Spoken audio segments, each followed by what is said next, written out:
Hey guys, I keep trying to film this, but this is a whole video because after school I went into town and by myself, which means I used my own money to buy all this stuff. So I'll just show you really quickly because I keep running out of time.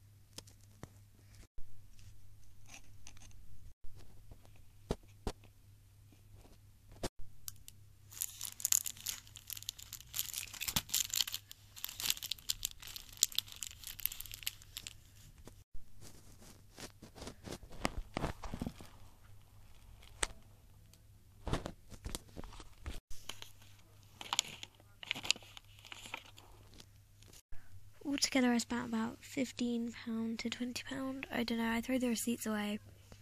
So yeah, thanks for watching guys, bye.